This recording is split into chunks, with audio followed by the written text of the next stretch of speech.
நரகம் by Don brown. அத்தியாயம் 70.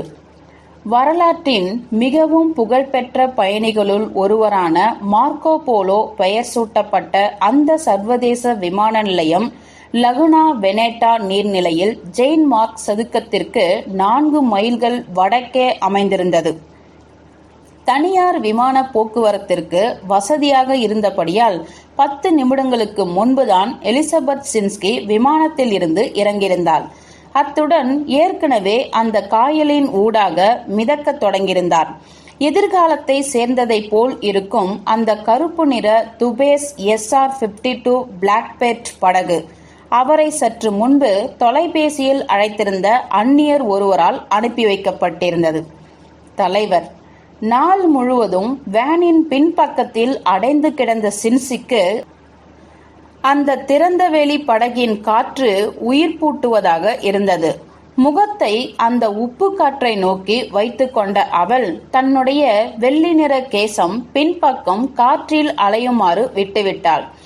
தனக்கு ஊசி போடப்பட்ட ஏறக்குறைய 2 மணி நேரங்களுக்கு பின்னர் அவள் அப்பொழுதுதான் எச்சரிக்கை உணர்வை அடைந்திருந்தாள். நேற்றைய இரவுக்கு பின்னர் முதல் முறையாக எலிசபெத் சின்ஸ்கி அப்போதுதான் அவளாக இருந்தாள். ஏஜென்ட் ப்ரூடர் அவளுக்கு பின்னால் தன்னுடைய ஆட்களுடன் அமர்ந்திருந்தார். அவர்களில் யாரும் எதுவும் பேசிக்கொள்ளவில்லை. இந்த வழக்கத்திற்கு மாறான சந்திப்பு குறித்து அவர்களில் யாருக்கேனும் கவலை இருக்குமென்றால் தங்களுடைய சிந்தனையுடன் அதற்கு எந்த சம்பந்தமும் இல்லை என்பதை அவர்கள் தெரிந்து வைத்திருப்பார்கள். இதில் முடிவெடுக்கும் அதிகாரம் அவளுக்கு கிடையாது. அந்த படகு விரைந்து கொண்டிருக்கையில் ஒரு பெரிய தீவு அவர்களுக்கு முன்னால் வலது பக்கம் தோன்றியது. அதன் கரையில் கெட்டியான கற்களால் ஆன கட்டிடங்களும் புகைப்போக்கிகளும் புள்ளிகளாக தெரிந்தன. அது மியாரானோ என்பதை தெரிந்து கொண்ட சின்ஸ்கியால் அதன் பிரமாதமான கண்ணாடிகளை தயாரிக்கும் தொழிற்சாலைகளை அடையாளம் காண முடிந்தது. நான் திரும்பி வந்துவிட்டதை என்னால் நம்பவே முடியவில்லை என்று நினைத்து கொண்ட அவள் ஒரு கூர்மையான துயரத்தின் வலியை தாங்கிக் கொண்டிருந்தாள். முழுமையான வட்டம். பல வருடங்களுக்கு முன்னர் மருத்துவ பள்ளியில் படித்துக் கொண்டிருக்கும் போது தன்னுடைய வருங்கால கணவருடன் வெனிஸிற்கு வந்த அவள் மியோரோனோ கண்ணாடி அருங்காட்சியகத்திற்கு சென்றிருந்தாள். அங்கே அவளுடைய வருங்கால கணவர் கையால் செய்யப்பட்ட கண்ணாடி மொபைலை பார்த்து ஒரு நாள் தங்களுடைய குழந்தையின் நர்சரியில் இது போன்ற ஒன்றை தொங்கவிட வேண்டும் என்று அப்பாவியாக கூறிவிட்டார். ஒரு வலி மிகுந்த ரகசியத்தை நீண்ட நாட்கள் சுமந்திருந்த குற்ற உணர்ச்சியிலிருந்து விடுபடும் விதமாக தன்னுடைய குழந்தை பெற்றுக்கொள்ளும் அமைப்பை குளுக்கோகார்டிகாய்ட் சிகிச்சைகள் அழித்துவிட்டது குறித்தும் அவரிடம் சொல்லிவிட்டாள். அவளுடைய நேர்மையின்மையோ அல்லது அவளுடைய மலட்டுத்தன்மையோ ஏதோ ஒன்று அந்த இளைஞரின் மனதை கல்லாக்கிவிட்டது. அது எதுவென்று எலிசபெத்திற்கு தெரியவே தெரியாது. ஆனால் ஒரு வாரம் கழித்து அவள் தன்னுடைய நிச்சயதார்த்த மோதிரம் இல்லாமலே வெனிஸை விட்டு புறப்பட்டாள். மனதை உடைய செய்த அந்த பயணத்தில் அவளுடைய ஒரே ஒரு நினைவு சின்னம் அந்த லாப்சிஸ் லசூலி தாயத்து மட்டுமே. அது மருத்துவத்தோடு பொருந்தக்கூடிய உலோகத்துண்டு. இந்த விஷயத்தில் ஒரு கசப்பு மருந்து. ஆனால் அன்று முதல் அவள் இதை தினமும் அணிந்து கொண்டிருக்கிறாள். என்னுடைய விலை மதிப்பற்ற தாயத்து, அவள் நினைத்து கொண்டாள். தன்னுடைய குழந்தையை நான் சுமக்க வேண்டும் என்றவரின் பிரிவு உபச்சார பரிசு.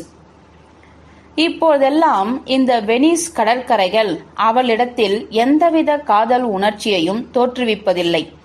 அவற்றின் தனித்திருக்கும் கிராமங்கள் காதல் சிந்தனைகளை தூண்டுவதில்லை. ஆனால் பிளாக் டெத்தை நீக்கும் முயற்சியில் ஒரு காலத்தில் அங்கு நிறுவப்பட்டிருந்த தனிமைப்படுத்தும் காலனிகளையே அவை நினைவூட்டின.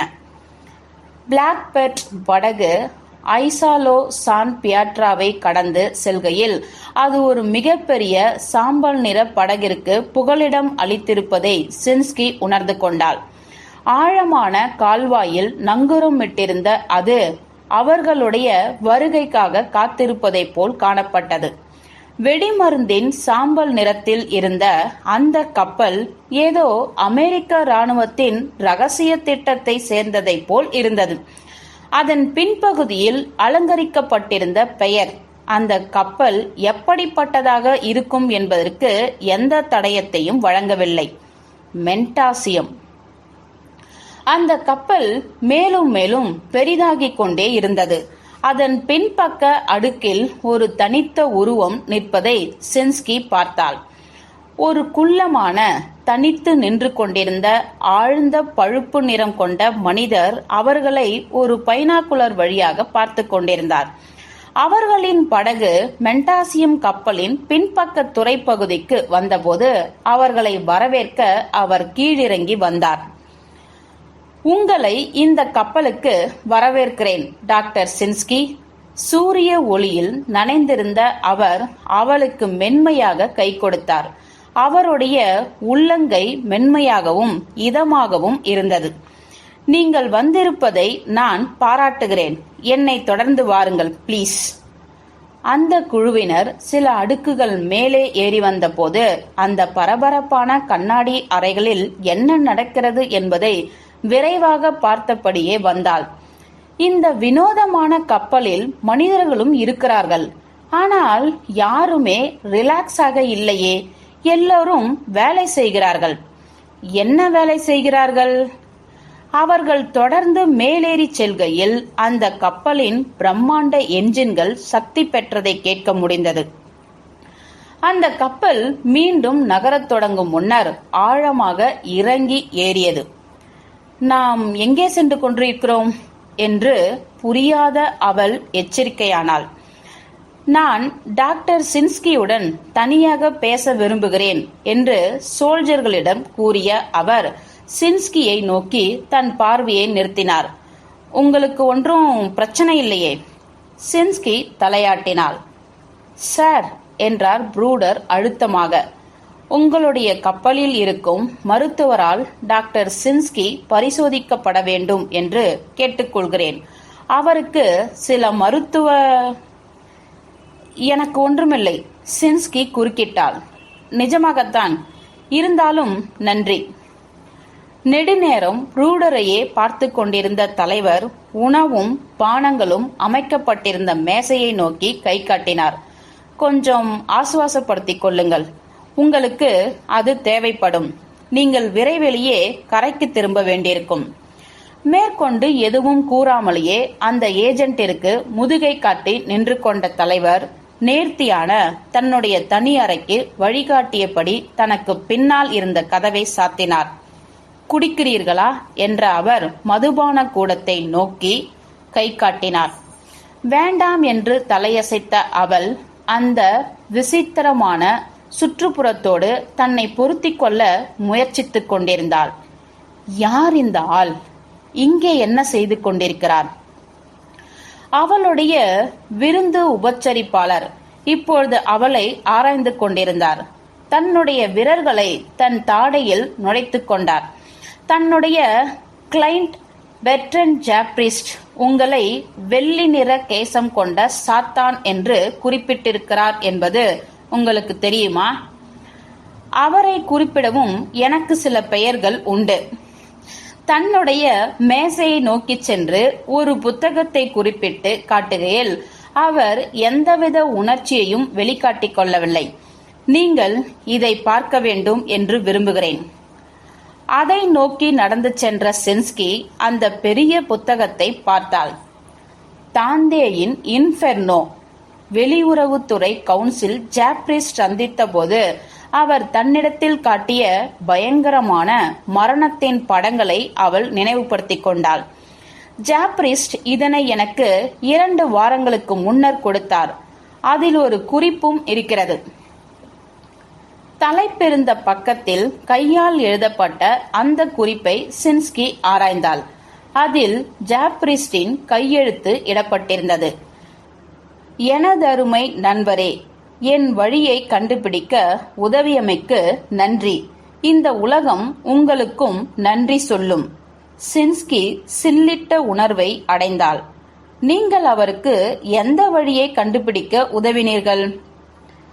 எனக்கு எதுவும் தெரியாது, அல்லது சில மணி நேரங்களுக்கு முன்பு வரை தெரியாது. இப்பொழுது என்னுடைய நெறிமுறையில் நான் மிக அரிதான விதிவிலக்கை செய்து கொண்டேன். அதனால்தான் உங்களை தொடர்பு கொண்டேன். சின்ஸ்கி மிக நீண்ட தூரம் பயணித்து வந்திருக்கிறாள் என்பதுடன் மறைமுகமான உரையாடலுக்கெல்லாம் அவளுக்கு நேரமில்லை. சார், நீங்கள் யார் என்று எனக்கு தெரியாது, அல்லது இந்த கப்பலில் நீங்க என்ன செய்து கொண்டிருக்கிறீர்கள் என்பதும் எனக்கு தெரியாது. ஆனால் நீங்கள் எனக்கு விளக்கம் அளித்தே ஆக வேண்டும். உலக சுகாதார நிறுவனத்தால் மிக தீவிரமாக தேடப்பட்டு வந்த ஒருவருக்கு நீங்கள் எதற்காக அடைக்கலம் கொடுத்தீர்கள் என்று சொல்லுங்கள். சின்ஸ்கி பேசிய தொனியில் கோபம் இருந்தாலும் தலைவர் அளந்தெடுத்த கிசுகிசுப்பு தொனியில் கூறினார், நீங்களும் நானும் ஒருவருக்கு ஒருவர் மாறுபட்ட நோக்கங்களுக்காக வேலை செய்கிறோம் என்பதை நான் புரிந்து கொள்கிறேன். ஆனால் நாம் கடந்த காலத்தை மறந்துவிட வேண்டும் என்றே நினைக்கிறேன். நான் நினைப்பதெல்லாம் எதிர்காலத்திற்கு நம்முடைய உடனடி கவனம் தேவை என்பதைத்தான். அத்துடன் அவர் ஒரு சிறிய சிவப்பு நிற பிளாஷ் டிரைவ் எடுத்து தன்னுடைய கம்ப்யூட்டரில் செருகிவிட்டு அவளை உட்காரும்படி கை காட்டினார். இந்த வீடியோவை பெட்ரன் ஜாப்ரிஸ் தயாரித்துள்ளார். அவருக்காக நான் இதை நாளை வெளியிடுவேன் என்று நம்பியுள்ளார். சின்ஸ்கி பதிலளிக்கும் முன்னர் கம்ப்யூட்டர் மானிட்டர் மங்கியது. தண்ணீரை தட்டும் மென்மையான ஒலிகள் அவளுக்கு கேட்டன. கருமையில் இருந்து ஒரு காட்சி மெதுவாக வடிவம் பெற தொடங்கியது. அது தண்ணீர் நிரம்பிய குகையின் உட்புறம் ஒரு பாதாள குட்டையை போல் இருந்தது. விசித்திரம் என்னவென்றால் அந்த தண்ணீர் அடியிலிருந்து ஒளியூட்டப்பட்டதை போல் இருந்தது. வினோதமான செந்நிற ஒளியால் அது பளபளத்தது. அந்த ஓசை தொடர்ந்து கொண்டிருக்கையில் கேமரா நீருக்குள்ளாக அடியில் சென்று அந்த குகையின் தரைத்தளத்தை காட்டியது. அந்த தளத்துடன் இணைக்கப்பட்டிருந்த அறிவிப்பு பலகையில் ஒரு குறிப்பும் தேதியும் ஒரு பெயரும் இருந்தன. அந்த இடத்தில் இந்த தேதியில் இந்த உலகம் நிரந்தரமாக மாறப்போகிறது. அந்த தேதி நாளை. அந்த பெயர் பெட்ரன் ஜாப்ரிஸ். எலிசபெத் சின்ஸ்கி நடுக்கத்தை உணர்ந்தாள். இது என்ன இடம் என்று கேட்டாள். இந்த இடம் எங்கே இருக்கிறது? அதற்கு பதிலளிக்கும் விதமாக தலைவர் தன்னுடைய முதலாவது உணர்ச்சியை காட்டினார். ஏமாற்றத்துடனும் கவலையுடனும் அவர் ஆழ்ந்து பெருமூச்சு விட்டார். டாக்டர் சின்ஸ்கி என்றார் அவர். இதே கேள்விக்கு உங்களுக்கு பதில் தெரிந்திருக்கும் என்றுதான் நான் நம்பியிருந்தேன். 1 மைலுக்கு அப்பால் ரிவா டெலி ஷியாவானியின் நீர்முனை நடைபாதையில் இருந்து பார்க்கையில் கடலின் காட்சி மிக லேசாகவே மாறியது. அதை யாரையேனும் கவனமாக பார்த்திருந்தால் ஒரு பிரம்மாண்டமான கப்பல் சிறிய நிலப்பகுதியை சுற்றி கிழக்கு நோக்கி சென்று கொண்டிருப்பதை பார்த்திருக்கலாம். அது இப்பொழுது ஜெயின் மார்க் சதுக்கத்தை நோக்கி சென்றது. மென்டாசியம் FS-2080 பயத்தின் உந்துதலோடு நினைத்து கொண்டார். அதனுடைய சாம்பல் நிற உடல் அமைப்பில் சந்தேகமே இல்லை. தலைவர் வந்துவிட்டார். நேரம் கடந்து கொண்டிருக்கிறது. நரகம் பை டான் பிரவுன். அத்தியாயம் 71. ரிவா டெலி ஷிவானியில் பலத்த கூட்டத்திற்கு நடுவே லெங்டன், சியானா மற்றும் ஃபெரிஸ் ஆகிய மூவரும் வளைந்து நெளிந்து தண்ணீரின் முனையை எட்டினர். பின்னர் ஜெயின் மார்க் சதுக்கத்தை நோக்கி சென்ற அவர்கள் அதனுடைய தென்கோடி எல்லைக்கு வந்து சேர்ந்தனர். அங்குதான் அந்த பியாசா கடலை சந்திக்கிறது. இங்கிருந்த ஒரு சுற்றுலா கூட்டம் ஊடுருவ முடியாததாக இருந்தது. லெண்டனை சுற்றி மூடிய பகுதியாக நெருக்கிய அவர்கள் அந்த சதுக்கத்திற்கு சட்டகமாக நின்று கொண்டிருக்கும் 2 பெரிய தூண்களில் நின்று புகைப்படம் எடுத்துக்கொள்ள பெருகியபடியே இருந்தனர்.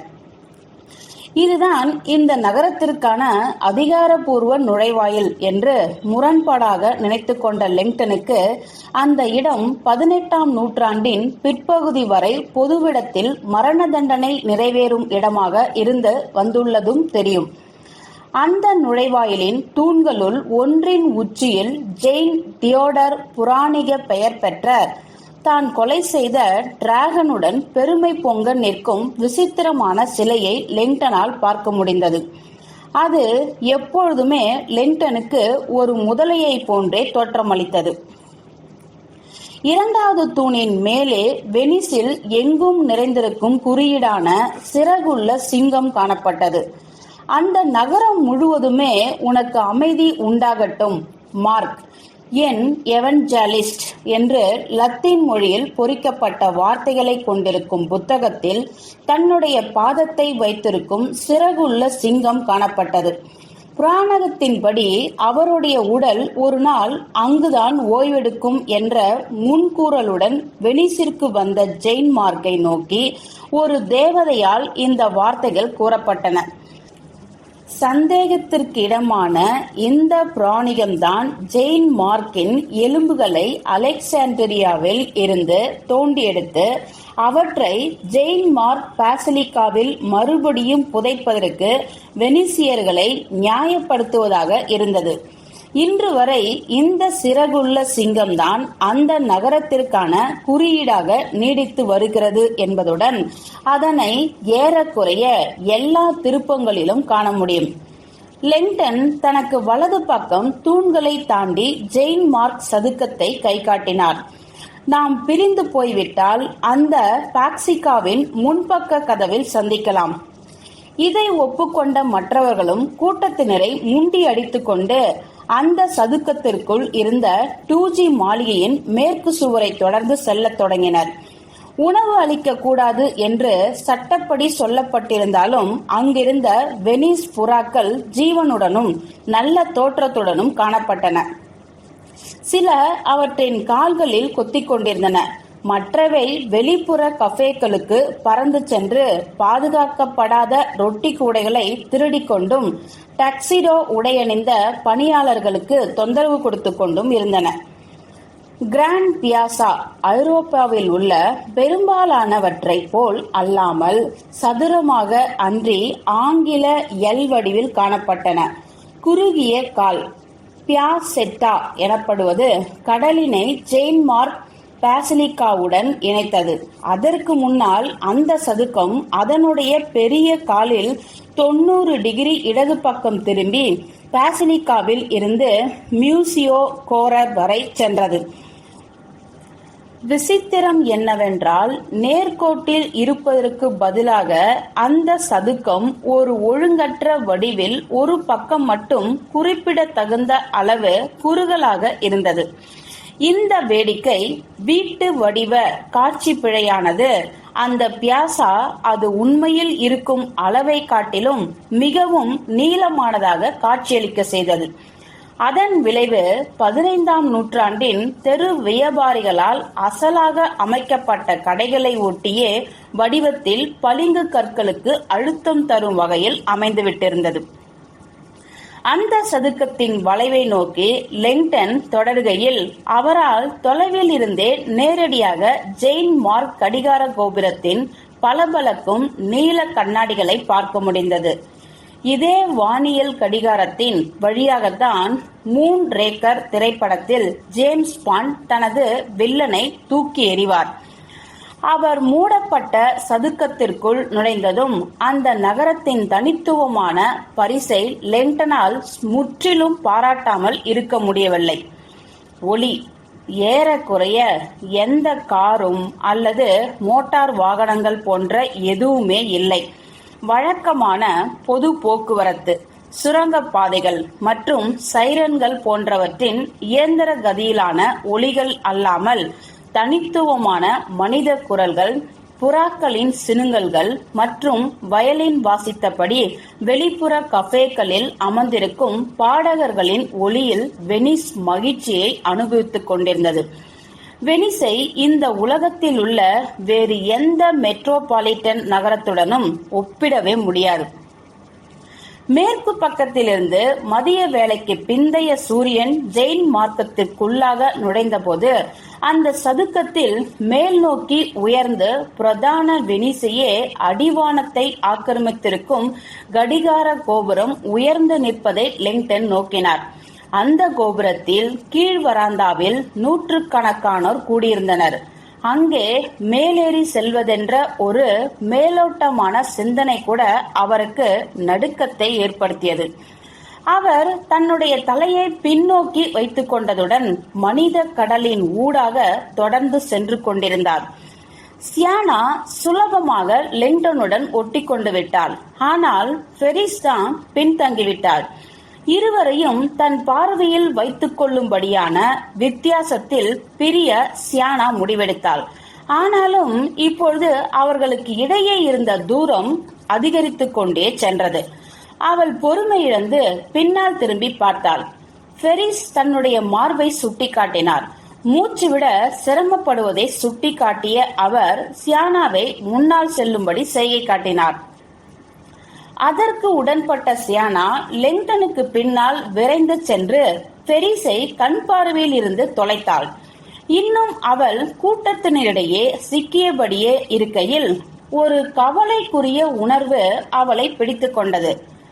ஃபெரிஸ் வேண்டுமென்றே பின்தங்கிவிட்டாரோ என்ற சந்தேகம்தான் அது. அவர் தங்களுக்கு இடையிலிருந்து தொலைவில் இருக்க முயற்சிக்கிறாரோ? தன்னுடைய உள் உணர்வுகளை நம்புவதற்கு நீண்ட காலத்திற்கு முன்பே கற்றுக்கொண்ட சியானா ஒரு குவி மாடத்தின் மீது தாவி நிழல்களில் இருந்த அப்பால் பார்த்தாள்.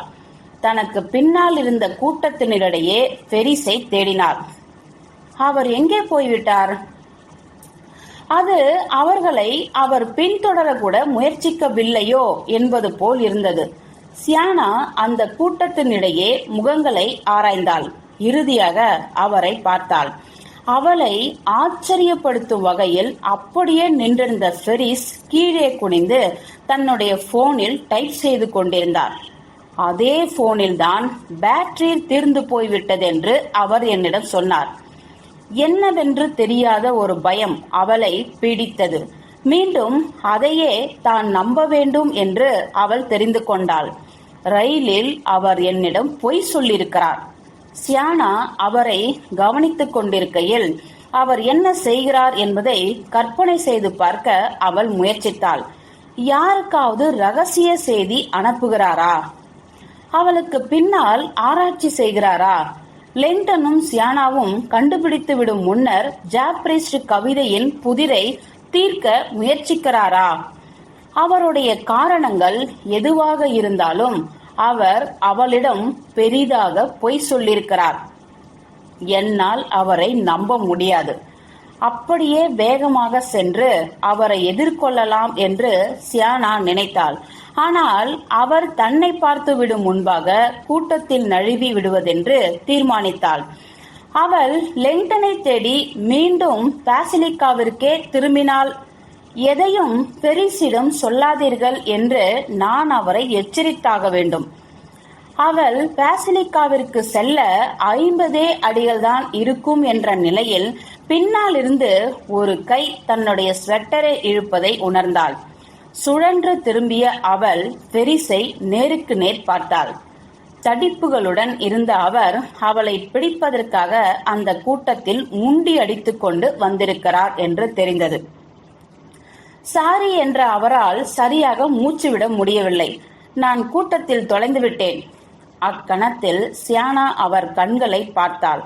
அவளுக்கு தெரிந்துவிட்டது, இவர் எதையோ மறைக்கிறார்.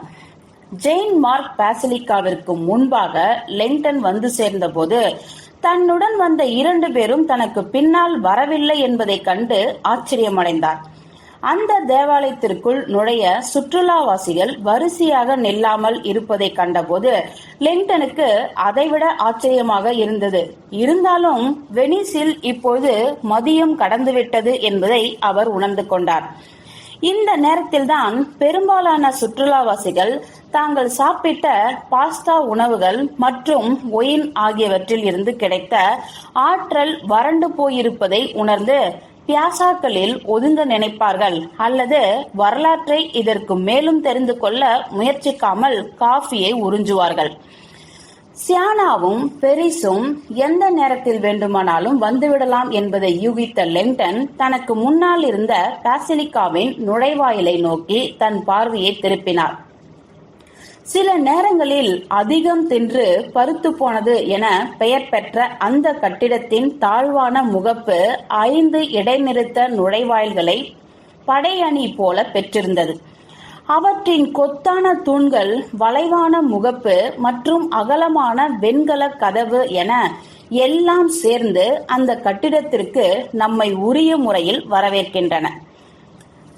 பைசாண்டியன் கட்டிடக்கலையின் ஐரோப்பியனுடைய பிரமாதமான மாதிரிகளுள் ஒன்றாக விளங்கும் ஜெயின் மார்க் அமைதியான, மகிழ்ச்சி ஊட்டக்கூடிய தோற்றத்தை கொண்டிருக்கிறது. நேரான பழுப்பு நிற கோபுரங்களை கொண்டிருக்கும் நோட்ரி டேம் அல்லது சார்ட்ரஸ் போன்று அல்லாமல் ஜெயின் மார்க் வசீகரிக்கக்கூடியதாக இருக்கிறது என்பதுடன் அது இந்த உலகத்தை சேர்ந்ததே அல்ல என்பது போன்றும் காட்சியளிக்கிறது. உயரத்தை விட அகலமாக இருந்த அந்த தேவாலயத்தின் மேலே 5 பருத்த வெள்ளையடிக்கப்பட்ட குவி மாடங்கள் உயிர் துடிப்புடன் ஏறக்குறைய பண்டிகை கால தோற்றத்துடன் காட்சியளித்தன. இதுவே சில வழிகாட்டு புத்தகங்களில் ஜெயின் மார்க் தேவாலயத்தை மேரிங் திருமண கேக்குகளுடன் ஒப்பிட காரணமாக அமைந்தது. மேலே உயர்ந்திருப்பது அந்த தேவாலயத்தின் மத்திய பகுதி. அதில் தன்னுடைய பெயர் பொறிக்கப்பட்டிருக்கும் சதுக்கத்தை உற்று பார்ப்பது போல் ஜெயின் மார்க்கின் சிலை வைக்கப்பட்டிருக்கிறது. கருநீல நிறத்தில் வண்ணம் தீட்டப்பட்டு தங்க நிற நட்சத்திரங்களால் புள்ளி வைக்கப்பட்ட அந்த வலை முகட்டிற்கு மேலே அவருடைய கால்கள் பதிந்திருக்கின்றன. அந்த வண்ணமயமான பின்னணிக்கு நேர் எதிராக வெனிஸின் தங்க நிற சிறகுகள் கொண்ட சிங்கமானது நகரத்திற்கு நற்பயனை கொண்டு வருவதாக நின்று கொண்டிருக்கிறது. இருப்பினும் அந்த தங்க நிற சிங்கத்திற்கு கீழேதான் ஜெயின் மார்க் தன்னுடைய மிகவும் புகழ்பெற்ற புதையல்களுள் ஒன்றை வெளிக்காட்டுகிறது. செம்பினால் ஆன 4 பெரிய குதிரைகள் அந்த பகல் நேரத்து சூரிய ஒளியில் பளபளத்து காணப்பட்டது. ஜெயின் மார்க்கின் குதிரைகள் அந்த சதுக்கத்திற்குள் எப்பொழுது வேண்டுமானாலும் பாய தயாராக இருக்கும் தோற்றத்துடன் காணப்பட்ட இந்த 4 விலைமதிப்பற்ற குதிரைகளும் வெனிஸில் உள்ள மற்ற பல புதையல்களைப் போன்றே சிலுவை போர்களின் போது கான்ஸ்டன்டைன் நோபிளில் இருந்து கொள்ளையடித்து வரப்பட்டதே. இதேபோல் கொள்ளையடித்து வரப்பட்ட மற்றொரு கலைப்படைப்பான சிவப்பு கல்லில் செதுக்கப்பட்ட தி ரெட் ராக்ஸ் அந்த தேவாலயத்தின் தென்மேற்கு மூலையில் குதிரைகளுக்கு கீழே காட்சிக்கு வைக்கப்பட்டுள்ளன. தன்னுடைய ஒற்றை காலை இழந்தமைக்காக பிரபலமாகியிருக்கும் இந்த சிலையின் காலானது 13ஆம் நூற்றாண்டில் கான்ஸ்டன்டைன் நோபிளில் இருந்து கொள்ளையடிக்கப்பட்ட போது உடைந்து போனது. அதிசயத்தக்க வகையில் இந்த சிலையின் உடைந்த காலானது 1960களில் இஸ்தான்புல்லில் தோண்டெடுக்கப்பட்டது. அந்த சிலையின் தொலைந்து போன துண்டை கேட்டு வெனிஸ் மனு செய்திருந்தது. ஆனால் துருக்கிய அதிகாரிகள் அதற்கு மிக எளிமையாக பதில் அனுப்பியிருந்தார்கள். நீங்கள் எங்களுடைய சிலையை தான் திருடினீர்கள், எங்கள் கால்களை நாங்கள் பாதுகாத்துக் கொள்கிறோம். மிஸ்டர், நீங்கள் வாங்குகிறீர்களா என்று ஒலித்த ஒரு பெண்ணின் குரல் லெங்டனின் பார்வையை கீழ்நோக்கி திருப்பியது. பருத்த ஜிப்சி பெண் ஒருத்தி வெனிசிய முகமூடிகளை தொங்கும் ஒரு உயரமான கம்பை பிடித்துக் கொண்டிருந்தாள். அவற்றில் பெரும்பாலானவை போல்டோ என்டர்னோ பாணியில் அமைந்தவை. முழு முகமும் கொண்ட இந்த வெள்ளை முகமூடிகள் தான் கார்னிவெலின் போது பெரும்பாலான பெண்கள் அணிந்திருப்பவை. அவளுடைய தொகுப்பில் சில வேடிக்கையான அரை முகம் கொண்ட கொலம்பியா முகமுடிகள், முக்கோண தாடை கொண்டவை, வரிகளற்ற மொரேட்டா ஆகியவையும் இருந்தன. அவள் வைத்திருப்பவை வண்ணமயமாக இருந்தாலும் அந்த கம்பின் மேல் பகுதியில் இருந்த ஒரு தனித்த பழுப்பு நிற கருப்பு முகமுடிதான் லெங்டனின் கவனத்தை கவர்ந்தது. அதனுடைய அச்சுறுத்தும் மரண கண்கள் நீண்ட கூம்பு போன்ற மூக்கிற்கு மேலாக அவரை நேரடியாக உற்று பார்ப்பது போல் இருந்தன. பிளேக் டாக்டர் லெங்டன் அந்த கண்களை தவிர்த்தார். வெனிஸில் தான் என்ன செய்து கொண்டிருக்கிறோம் என்பதை அவருக்கு எதுவும் நினைவுறுத்த வேண்டியதில்லை. வாங்குகிறீர்களா? அந்த ஜிப்சி மீண்டும் கேட்டாள். பலவீனமாக சிரித்த லெங்டன் தலையை குலுக்கினார். பார்க்க நன்றாக இருக்கின்றன, ஆனால் வேண்டாம், நன்றி. அந்த பெண் சென்றதும் கூட்டத்திற்கு மேலாக அந்த அச்சுறுத்தும் பிளேக் முகமூடி துள்ளி குதிப்பதை லெங்டன் உற்று பார்த்தார். பலத்த பெருமூச்சு விட்ட அவர் தன் கண்களை உயர்த்தி 2வது தளத்தில் இருக்கும் 4 செம்பு குதிரைகளில் தன் பார்வையை பதித்தார். சட்டென்று அவருக்கு தோன்றியது, ஏதோ சில சக்திகள் சட்டென்று மோதி நொறுங்குவதை அவரால் உணர முடிந்தது. ஜெயின் மார்க்கின் குதிரைகள், வெனிசிய முகமூடிகள், கான்ஸ்டன்டைன் நோபிலை சேர்ந்த திருடப்பட்ட புதையல்கள். கடவுளே, அவர் முணுமுணுத்தார். இது அதுதான். நரகம் பை